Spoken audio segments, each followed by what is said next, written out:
Hey everybody, welcome back. In this video, take a look inside of Airfix's new release, the 48 scale Jaguar GR1.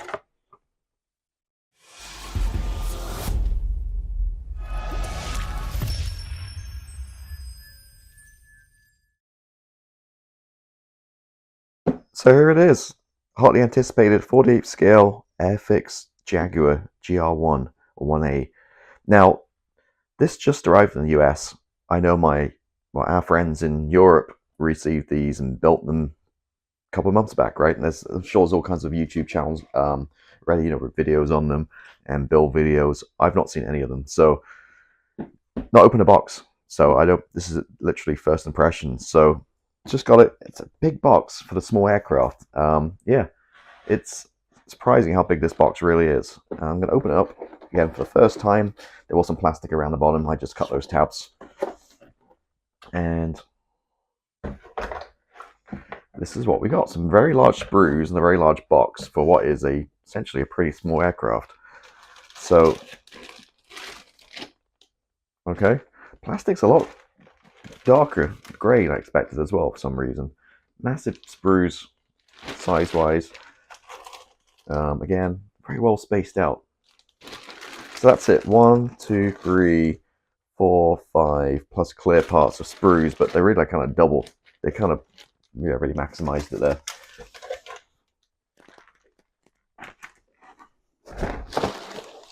All right. Instruction book. Now I have looked at instructions online on scale mates, so I got to get an idea of the schemes. So I guess we'll start off with some of the color callouts here for the weapons and the fuel tanks. Okay, we've got the markings. So we have one, the wraparound camo from 1976.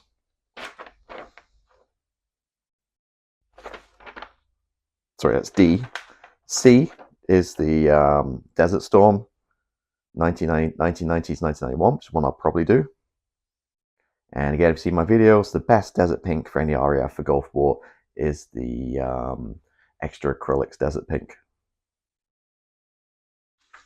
which I used to paint my tornado over there. And we have Lossiemouth 74. This has the camo on top, but the white on the underside.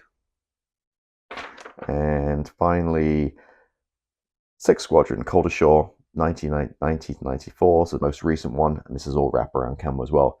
This is also a nice scheme, but I think I do like the desert pink. All right, decal sheet, pretty small, not too many here. A few stencils, a few markings, not much going on there at all. Okay, and normally decals are pretty good as well with Airfix. Instructions, we're going to zoom through this. Typical Airfix format, which I actually quite enjoy and appreciate.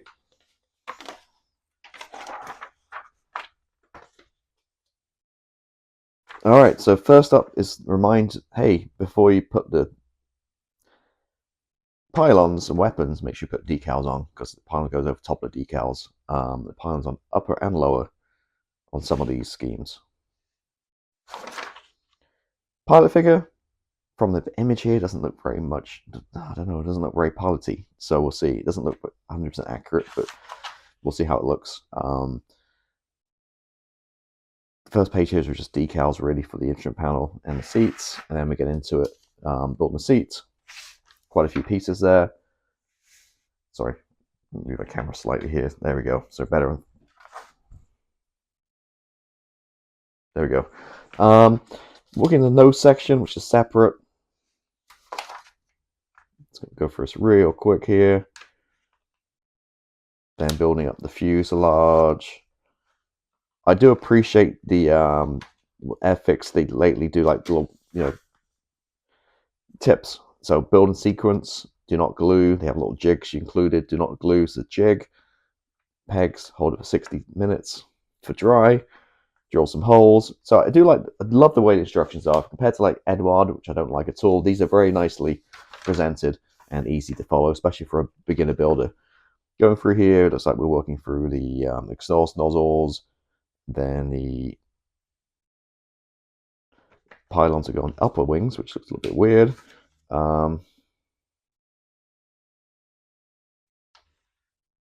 It's going through again, adding the flaps and slats, all that kind of jazz, and go through the gear. Wheels, two-part, look pretty crude on the CAD here. Then gear doors, this is where it gets a little busy. Looks almost like a Japanese manga comic. Going through here, but each section's only like one or two parts, nicely spread out, and onto the canopy at the end. Pylons, weapons.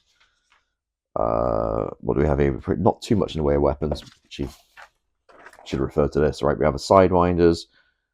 We have a pod, ALQ101 pod,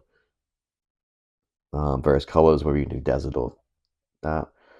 That's really it. I've got some 1,000-pound numb bombs. It's nothing too crazy here. And finally, adding all the stuff. So pretty straightforward instructions. Do like them. Pretty easy to follow. Plastic. All right, let's start with this bag right here.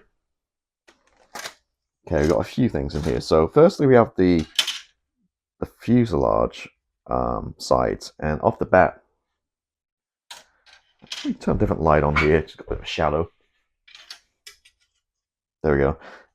Yeah, really nice surface detail. Very fine rivets on there. Looking really good. So obviously two sides.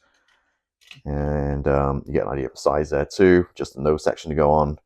We're looking around about less than 12 inches long total once it's fully assembled. Wingspan, again, super small. It's about 7 inches ballpark. And again, really nice detail. Rivets, not too deep, not too fine, just perfect, I think. Two pilot figures. Try and see a difference there. Well, not sure we have two, but maybe you can mess one painting up. They look exactly the same. Actually, look at the plastic, don't look so bad. It's a free 48 scale. You have to buy an extra figure. It comes with it, which is nice, a bonus. This is the underside of the wing, I'm guessing. And again, beautifully riveted. Hopefully you see it on the camera. Now, as I mentioned before, YouTube does like to throttle videos down. So for whatever reason, if you're not seeing a detail, like I can see, just check the cargo, make sure you're watching this in 1080, not like 360 or something, because sometimes it does like turn it down. Beautiful detail again. It's going to take a nice wash back here, all this detail. So very nice indeed. So far, so good, Airfix. Clear parts. We have like a bag, like heat sealed in the middle. Two sprues. Okay, I was worried because this bag's kind of cloudy, but when you take these parts out, you can see they're absolutely crystal clear. Absolutely beautiful. No problem at all. Now, this doesn't come on a mask set, but looking at this, it looks pretty straightforward to mask yourself. Doesn't look too crazy. You put it back in the plastic so I don't scratch it. Okay, very long sprue.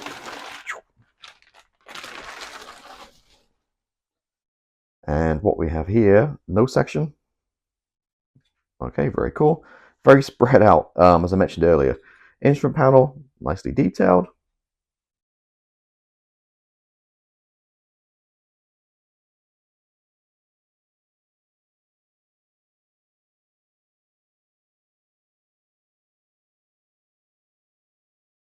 Fuel tanks, some two-part bombs. Nothing too crazy here. Pretty crude. Sidewinders. But yeah, adequate. No problem at all with those.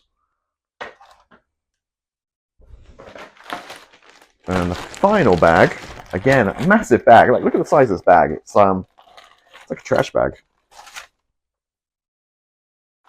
Now, one thing with Airfix, which you want to do, especially if you're not going to build this right away, is make sure you check all these parts before you put it in your stash, because they have a history of short-shelving and making, mold parts and imperfections in the plastic. So you want to make sure you do that rather than you know, in 10 years' time, you come to build a kit and find out your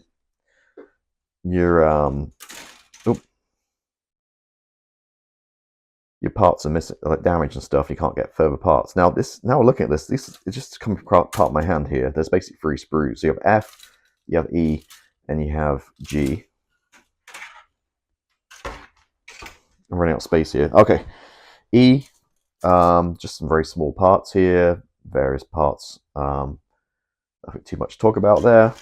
Some more fuel tanks, pylons, 2-piece. Again, nicely detailed. Seat, pretty basic. Pads, again, if you put the part figure in, you don't need to worry about seats so much. But there we go. Okay, and then on to the last sprue. Actually, I'm going to snap in half again. And this one gives me C.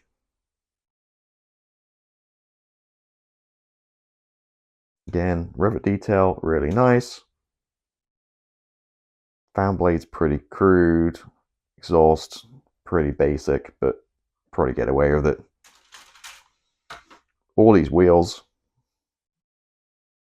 it's like gear, landing gear bays. Again, some detail on there. Wheels, pretty.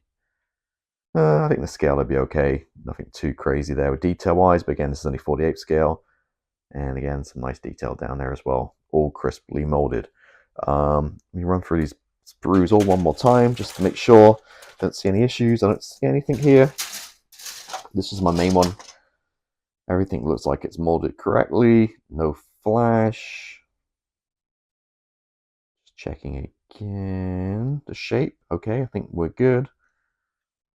Ejection pins on the inside. A little bit raised. Might just need a quick sand just to kind of flatten them off to make sure your 2 wing surfaces fit nicely. And there we go. This is one giant sprue. So that's it. That's the oh, I always go the wrong direction.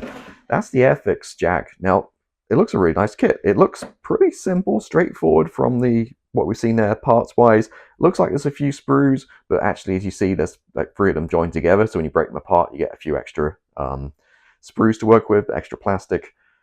I will say, although in real life, I'm looking at the picture here, it looks pretty bland. So exhausts, wheels are pretty bland. So if you're somebody who wants hyper detail, you might want to look aftermarket for those 2. Seat as well, and pilot figure possibly. One thing we didn't pay attention to was the instrument panel decal. Let's see real quick on here. Do we have one? Yep, we do have a decal for the instrument panel. Again, that should bed down, and some switches and stuff for the side, so that makes things a little bit easier as well. So all in all, yeah, it looks a good kit. My only thing would be the price is kind of high for what it is. It's not a massive aircraft. It's 48 scale. In the US, I think I bought this for $59.99 plus shipping and all the rest of the jazz. I think it's right on the money. I mean, I've seen some of these sell for like $80. I think it's a little bit expensive for what it is. It's looks nicely. All these panel lines are nicely molded. It's going to build a nice aircraft, but I think it is all the money at $59.99. So yeah, there we go. Thank you for watching as always. Catch you next time. Goodbye.